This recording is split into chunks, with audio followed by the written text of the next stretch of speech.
I am Rebecca from ChemKnits, and today I'm going to dye a new to me yarn base, the yarn base Sparkle from IndieDyer.com. Sparkle is 90% superwash merino wool, 8% acrylic, 2% polyester.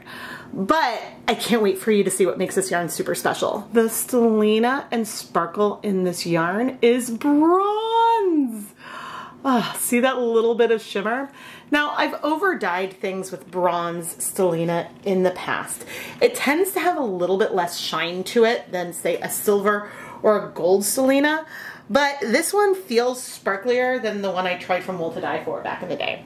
But anyway, I am really excited to over-dye this. With the exception of the Stellina itself, this is a single ply yarn, and supposedly it's sport weight. It feels fairly fingering weight right now, but I have a feeling that it will bloom once it's dyed, because that's what a lot of other IndieDyer.com yarn bases have done. I'm pretty sure the yarn comes straight from the mill and has not had a chance, and has not been washed and therefore allowed to sort of relax into the twist a little bit more yet. So I'm gonna go ahead and pre-soak this in plain tap water for at least an hour. In my 4-inch deep full-size catering steam pan, I have 24 cups of water, and I'm gonna add 6 tablespoons of white vinegar, approximately. I've started heating things up, but nothing should be that hot yet. And the vinegar I use is 5% acetic acid. Now, this is a lot of water. Normally I don't have this much liquid in a steam pan, and look at how our yarn is floating. I'm actually going to grab one more skein of yarn. This yarn is the Indie Dyer Yarn Base 2. It is 100% superwash merino wool, fingering weight. And I thought it would just be a bit of a color comparison for what we have today. Because notice how, like, camel colored, almost pink, our Sparkle yarn looks. And these have been pre-soaking for about a week in the same dye bath. And so, oh, and hey, I did get some color transfer. There's a little bit of green from one of my zip ties. It's so funny because I never used to notice color transfer from zip ties, and then maybe it's like the newer batch, or I'm just paying attention, or I'm pre-soaking yarn a lot longer. But I digress. We have a lot of water in here, and I'm planning on pouring acid dyes on and just sort of letting it spread. Maybe I'll use a spoon to work it through, maybe not. But I'm going to be working with some dyestocks, some warm-toned dyestocks that I already have in my stash that I've already mixed up to see what we get. But I don't think you can appreciate the copper sparkle that's in there. Move the water. I don't think it's showing up on camera. In person, it's stunning. If I zoom in with the DSLR, it's hard to see the beauty of the copper sparkle that I can see from here. But I was able to capture a little bit of it on my phone. The heat is already on, and I just want to wait for things to warm up. Actually, things are a little bit warm. We don't need to come to a boil, but I would like some amount of the color to start striking quickly and some amount to spread. So yeah, we'll wait a couple minutes and then I'll be back. Okay, we're a little bit steamy, which feels pretty perfect. Okay, we're gonna start with one of the scariest colors I have in my whole collection. Cabernet. This is a 1% stock solution that I'm taking, and I'm attempting to just pour it on, but we're gonna let it spread. Maybe we'll do some of this down here too. The reason why this is scary is because it can be a little bit of a bleeder. What am I saying though? It's not the scariest potential bleeder color that I have. I mostly want to allow the poured colors to do what they're gonna do, but I am spreading it a little bit just so that way I can distribute it. But you can see that we get like a dark line, and then this color is just going everywhere. And so I have a feeling that this color will dominate everything else we're doing. But I'm going to try not to stir a lot. Okay, we have a little bit here of some Paradise Fibers brown.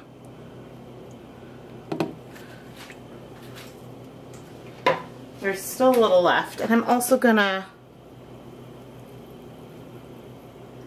just soften it a little bit because that's what I want to do.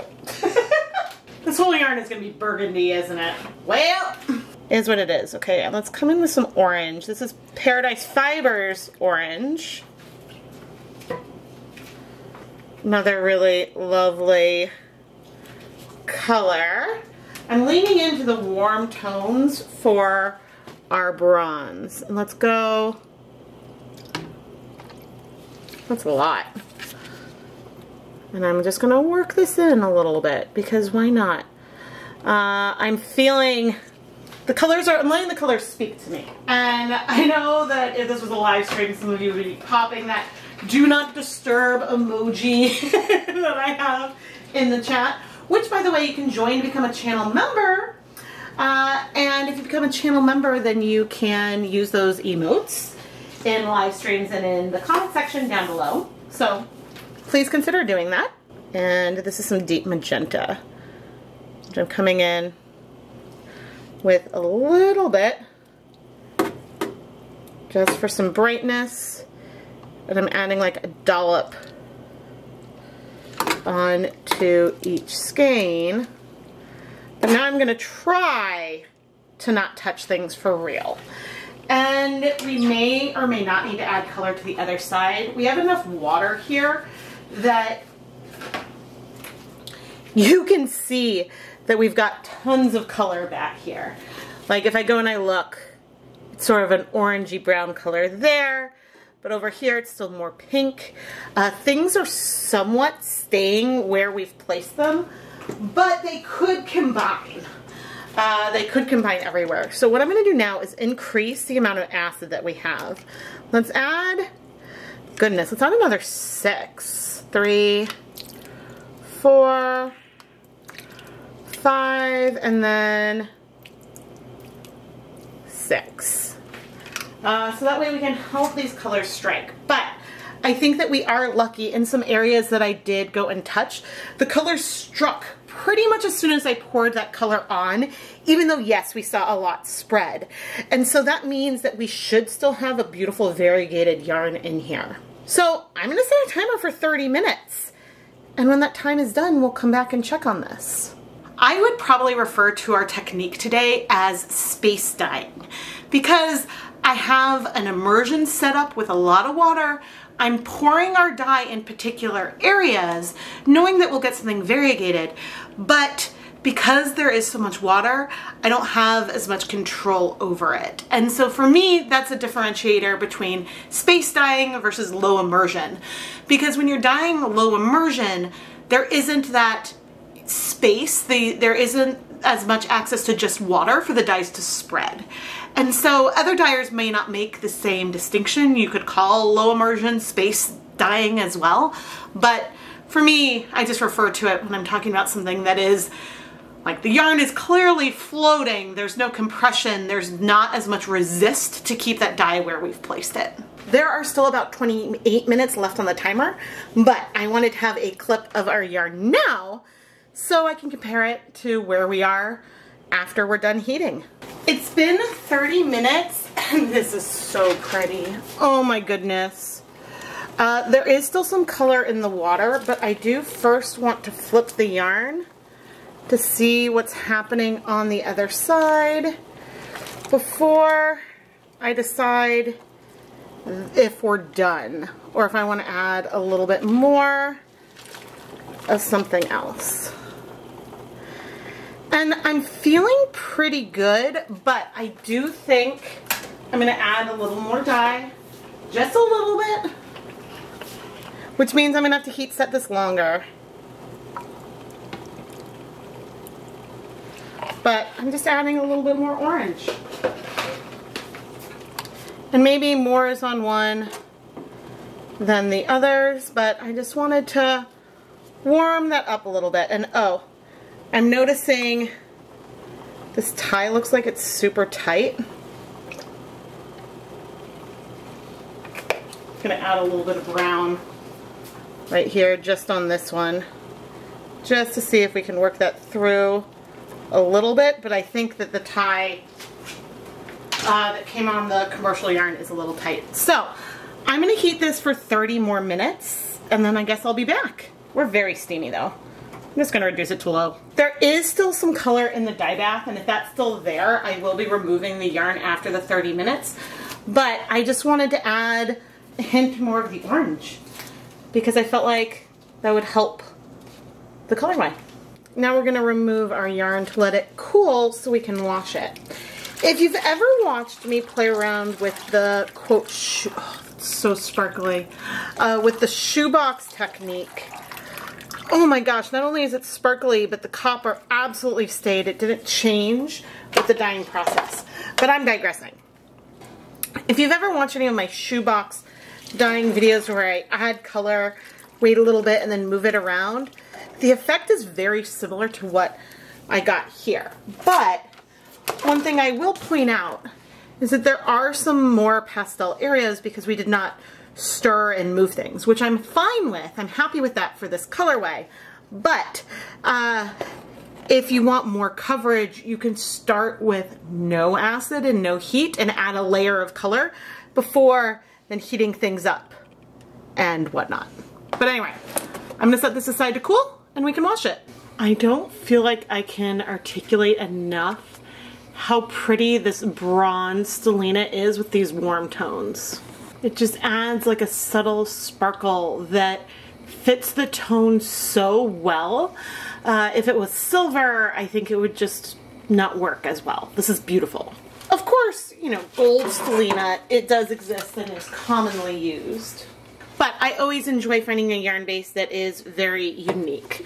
Like when you have Stellina with like alpaca and silk as well. Ooh, that gets me so excited.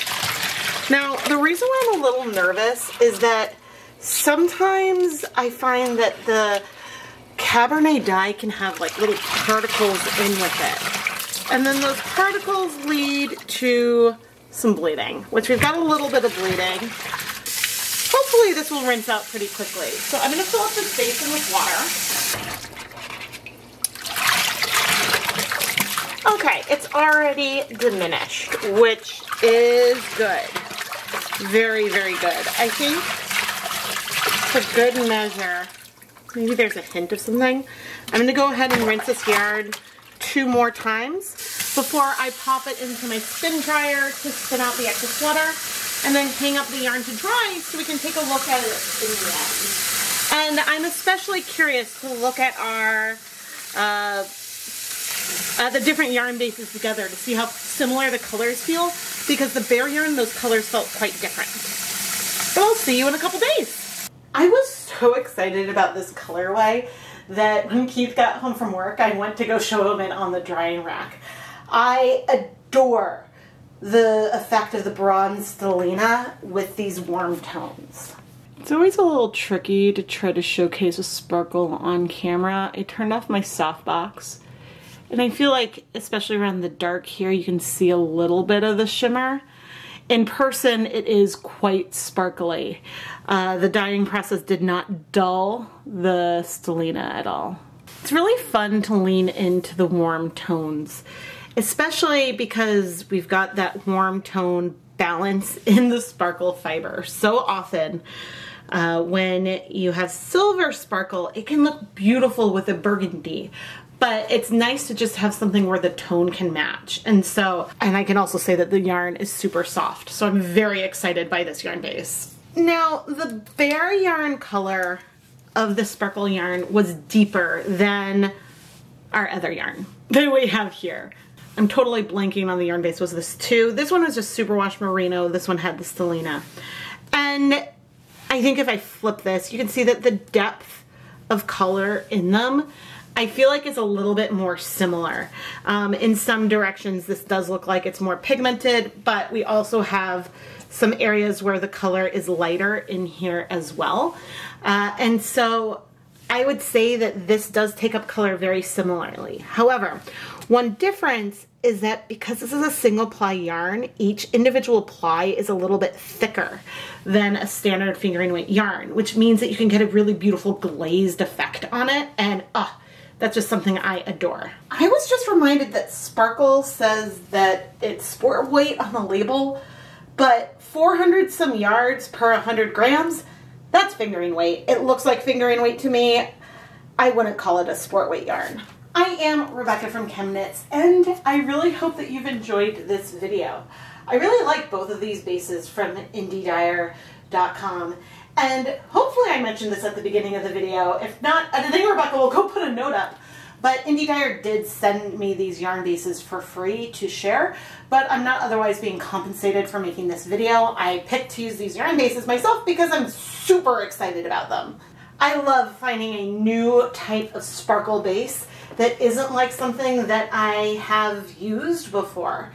I know there's tons of blends and things that I have not used before, but it's fun to play around with different blends of fibers and to see how they take up color and things like that. And so, if you enjoyed this video, subscribe, give it a thumbs up, and if you want to help support the ChemKnits Tutorials YouTube content, well, there are many ways to do that. I have an Etsy shop, I have a Patreon. You can go over to patreon.com/ChemKnits and then get some really cool perks and behind the scenes content. I am Rebecca from ChemKnits, and thank you so much for watching.